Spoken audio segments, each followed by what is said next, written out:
All right, so you guys get together, but it's not all roses because within a year or so, you're still living at your mom's Yeah. house with Mimi. You've got no business in sight.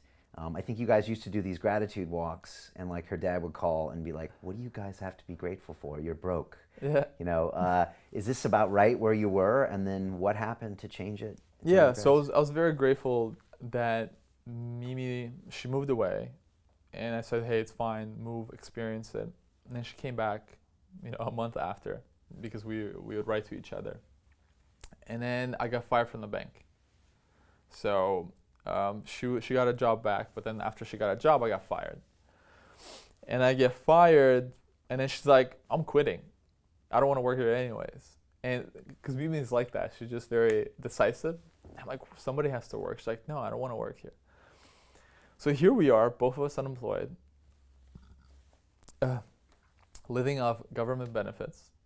Once again, I'm really grateful for Canada because they have the social net that if you get out of work, you still get some sort of basics for like up to a year, but after that, you're on your own. And we're kind of just living off government benefits at my mom's. I'm still in university full time. And I'm like, okay, I'm going to finish university because I still want a degree for safety because that's what a lot of us want. And I'm going to try out different entrepreneurial stuff because the reason I got fired from the bank was because I had a side hustle, of shipping cars from Russia to US. That's a whole different other story. But there's always side hustles in my life. Okay. And with both of us in the situation, Mimi figuring herself out, me figuring myself out, what I'm going to do, trying different ventures. We do Tony Robbins together. And he had another program called Get the Edge. I'm not sure what it's called now, but we do these. And one of the first days, he talks about the hour of power and doing a gratitude walk and going out and saying out loud the things you're grateful for and also being grateful for the things that you don't even have yet. And that's what we would do. And as you recall, Mimi's dad one day called and he's like, what are you guys doing? And Mimi's like, hey, we're doing a gratefulness walk. He's like, you guys need to get a job, not do a gratefulness walk. You need to work. Gratefulness walks are not going to manifest anything for you guys. And we just kept doing it. We kept believing. And that's what really kind of put Mimi and I together was that vision of wanting to build this life and lifestyle to be able to have this freedom in our lives. And that's one of the strong core values that we both believed in is that ability to be able to live life on our terms and not, the biggest thing that being fired from a corporation has taught me, and that was my dream to be in a bank, was that at a corporation, you're still a number. They don't care about you. Like it was a very real, because I was a good employee. My manager loved me.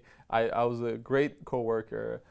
I did everything right, but I just breached one of the policy things, which is like you don't do another job during your day job. I get it. However, if they didn't look at me in a number and say, hey, this kid is like in his early 20s, he's working here full time, he's doing university full time, he has a side hustle of business, and he's meeting all his targets here at the bank, we should do something here. But they don't have time for that because it's a big corporation, it's policy, and it's not worth their time to sometimes, mentor and grow and put certain individuals, same thing like our school system. So at that moment, I really realized for myself, I got to make it on my own, got to create my own future and do that. And that's when I started reading a lot of books, like the 4-Hour Work Week and all these other books. Seth Godin was a huge inspiration. Gary Vaynerchuk was just coming out with Crush It. And it was a huge shift in society. This is in '08. Of course, the financial crisis was happening at the same time. And it was just being an observer at that time. And I used to follow the stock market too. It just felt like there's a shift happening. And I just felt the world is changing, and this is the direction that it's going to go to. It's the direction of people actually having the power, and especially with these social media tools. And I want to be part of this movement.